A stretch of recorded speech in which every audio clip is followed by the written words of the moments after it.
ગુજરાતની અંદર આપણે અનેક એવા કિસ્સા છે હમણાં હાલમાં તાજેતરમાં જોયા કે જે જંગલનો રાજા સિંહ છે એ લોકો ઉપર હુમલો કરે છે, ક્યાંક સિંહને છંછેડવાનો પ્રયત્ન પણ કરવામાં આવે છે।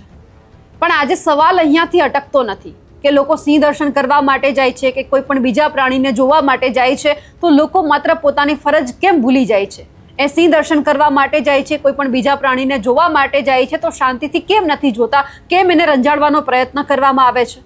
આ માત્ર જંગલ પૂરતી વાત નથી, હવે ક્યાંક પ્રાણી સંગ્રહાલયમાં પણ આવું ક્યાંક દેખાઈ રહ્યું છે।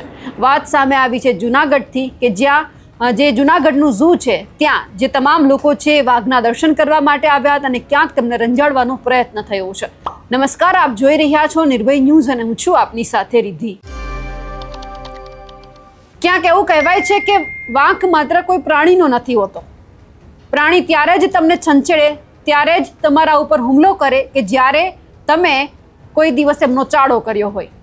પણ સવાલ એ થાય છે કે માણસ કેમ પોતાની જે ફિતરત છે ભૂલી જાય છે। એ માત્ર જો દર્શન કરવા માટે જાય છે, જોવા માટે જાય છે તો પછી એ કોઈ પણ જે પ્રાણી છે એમને જોઈને કેમ નથી આવતા, કેમ એમને એવું થાય છે કે અહીંયાથી અમે એને છંછેડશું તો પછી કંઈક થશે। હવે જ્યારે આવી જ ઘટના જે જૂનાગઢ ઝૂમાં બની છે, જૂનાગઢના સકરબાગ ઝૂમાં પ્રવાસીઓ દ્વારા વાઘને છંછેડવાનો અને સુરક્ષા વ્યવસ્થાના ધજાગરા ઉડાડતો એક વિડીયો સામે આવ્યો અને એ જ પછી વન વિભાગની ગંભીર બેદરકારી પણ સામે આવી છે।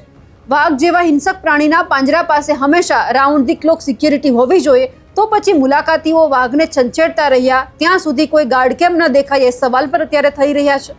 જો ઝૂમાં અદ્યતન સીસીટીવી કેમેરા લગાવેલા છે તો કંટ્રોલ રૂમમાં બેસેલા અધિકારીઓનું ધ્યાન આ હરકત પર કેમ ન ગયું? શું તંત્ર કોઈ મોટી દુર્ઘટનાની રાહ જોઈ રહ્યું છે? વન્યજીવ સંરક્ષણ કાયદા હેઠળ પાંજરામાં રહેલા પ્રાણીઓને પજવવું કે છંછેડવું એ ગંભીર ગુનો છે, તો આ વાયરલ વિડીયોના આધારે તે મુલાકાતીઓ સામે કોઈ કડક કાર્યવાહી કરવામાં આવશે કે કેમ? પ્રાણીઓ પર થતા માનસિક તણાવની જવાબદારી કોની? ભૂતકાળમાં જે દિલ્હીની આપણે ઘટના જોઈ હતી કે પ્રાણી સંગ્રહાલયમાં એક પ્રવાસી વાઘના પાંજરામાં ખાબક્યો તો વાઘે એને ફાડી ખાધો હતો। જો સક્કરબાગમાં પણ આવી કોઈ જાનહાની થાય તો જવાબદારી કોની? સક્કરબાગ ઝૂમાં દર વર્ષે લાખો પ્રવાસીઓ આવે છે, સરકારને કરોડોની આવક થાય છે, તો પછી પ્રવાસીઓ અને પ્રાણીઓના પાયાની સુરક્ષા માટે પૂરતો સ્ટાફ છે કેમ રાખવામાં નથી આવતો? સક્કરબાગ પ્રશાસન પ્રાણીઓની માનસિક અને શારીરિક સુરક્ષા જાળવવામાં કેમ નિષ્ફળ રહ્યું છે તે પણ સવાલ થઈ રહ્યો છે। સવાલો અનેક છે, પરંતુ સૌથી પહેલા આપણે આ વિડીયો જોઈ લઈએ કે જ્યાં પ્રવાસીઓ છે વાઘને પજવી રહ્યા હતા।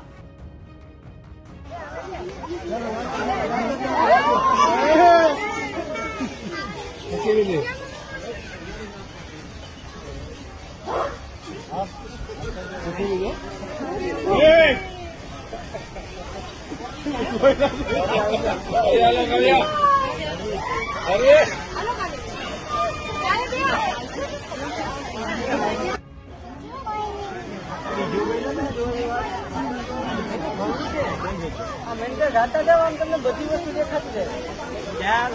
હા જો પબ્લિક જાય બધી સફેદ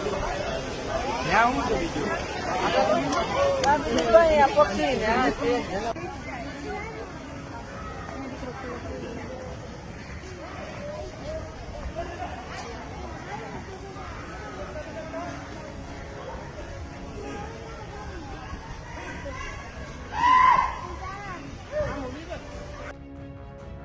આ વાત માત્ર સક્કરબાગ ઝૂ કે પછી કોઈ બીજા પ્રાણી સંગ્રહાલય પૂરતી નથી।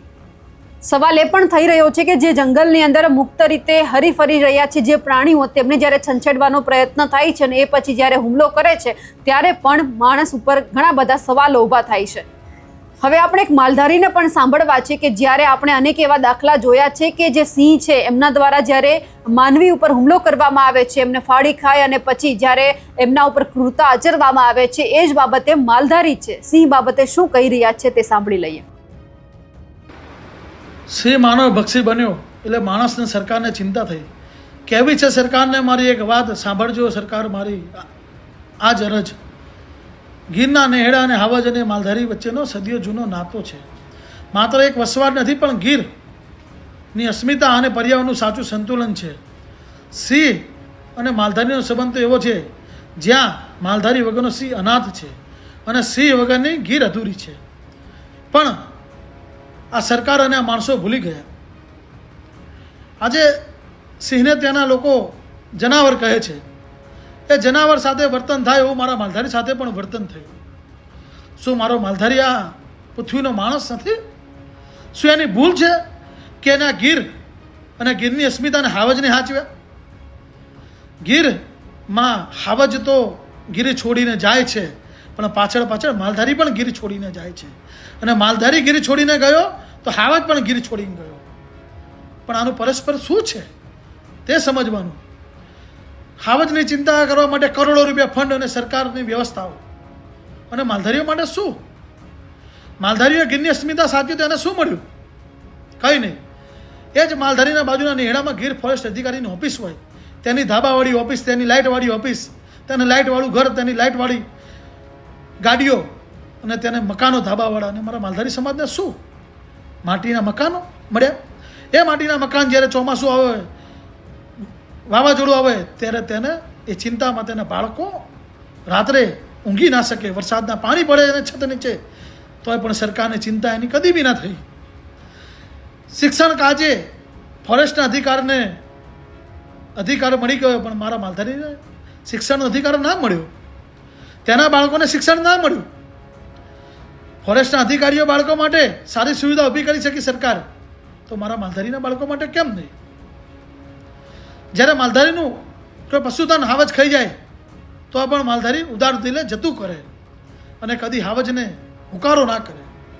અને જ્યારે એ માલધારીને સરકારને આલવાનું થાય ત્યારે ફોરેસ્ટ અધિકારીનું વર્તન, એ ગેરવર્તન માલધારીને હૃદય વાગે છે. મા દીકરી હોય, મહેમાન હોય, ઘરે આંગણે મહેમાન અતિથિ દેવો ભવ એ આવે અને ફોરેસ્ટ અધિકારીઓ તેમની સાથે ગેરવર્તન કરે, તે પણ ખૂબ લોકોને સમજવાની જરૂર છે. આ અસ્મિતા સાચવેલો બેઠેલો માલધારી સમાજ આજે ગીર છોડવા માટે મજબૂર બન્યો છે. અમે પણ શિક્ષણની ટેકનોલોજી સાથે રહેવા માંગીએ છીએ, અમે પણ આધુનિકના યુગ સાથે રહેવા માંગીએ છીએ, પણ સરકાર અને લોકોએ કદી બી અમારી ચિંતા ના કરી. લોકોએ અમારા નેહડાની મુલાકાત લીધી, પણ અમારી વિષય અમારે ચિંતા ના કરી. નેતા અભિનેતાઓ અમારા નેહડામાં આવે, અમારા રોટલા, અમારી મહેમાનગતિ કરે, પણ અમારા બાળકોની કે અમારા ભવિષ્યની ક્યારેય પણ ચિંતા ના કરી. અમે પણ જાતે માટીના માણસો જાતે ઊભી થઈ જવાની ટેવ છે અમને, અને ઊભા થઈ જઈશું. એટલે હવે સરકારને પણ કહીએ છીએ કે કાં અમારા માટે સુવિધા અમારા બાળકોની શિક્ષણની કરો. અમને પણ આ ટેકનોલોજી જમાના સાથે જીવવું છે. અમે પણ ચોમાસામાં આરામથી ઊંઘવું છે. અમારા બાળકો પણ ચોમાસામાં પલળે છે. આજે પણ છત ઉપર પાણી અમારા ઘરોમાં પણ ટપકે છે. અડધી રાતે ઊંઘ નથી આવતી અમારા બાળકોને. આજે પણ હાવજની અમારે ચિંતા છે. તમારા ફોરેસ્ટ અધિકારીને જો દિવાલો બાંધી શકતા હોય તો અમારા માલધારીઓ માટે કેમ નહીં? કેમ આવો ભેદભાવ? જો ગીર અને હાવજના હાચવવા હોય ને તો માલધારી સમાજને હાચવવું પડશે.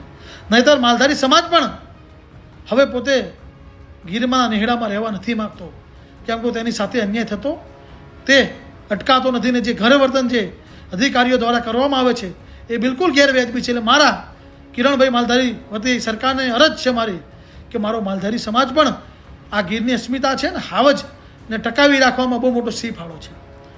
એટલે મારી બે હાથ જોડીને તમને નમ્ર વિનંતી છે, તેના માલધારીઓ માટે સારું શિક્ષણ હોય, સારી રહેવાની વ્યવસ્થા હોય, તેમના માલઢોરની વ્યવસ્થા હોય. ક્યાંક અમુક જગ્યાએ તમે લોકોને ખેતી કરવા માટે જગ્યા આપો છો, તો મારા ગીરના માલધારીઓને કેમ નહીં? એમની સાથે કેમ અન્યાય?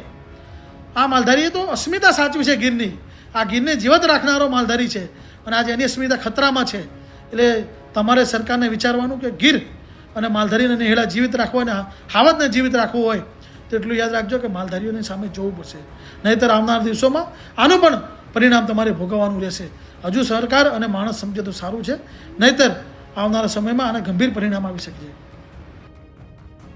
હવે જે સકરબાગ ઝૂમાંથી આજે વિડીયો સામે આવ્યો છે અને સાથે સાથે જે માલધારીઓ છે સિંહ બાબતે જે કહી રહ્યા છે તેમને લઈ આપ શું માનો છો? કમેન્ટ કરીને ચોક્કસથી જણાવજો. સાથે જ અમારી નિર્ભય ન્યૂઝ ચેનલને લાઇક, શેર અને સબસ્ક્રાઇબ કરવાનું ભૂલશો નહીં. નમસ્કાર.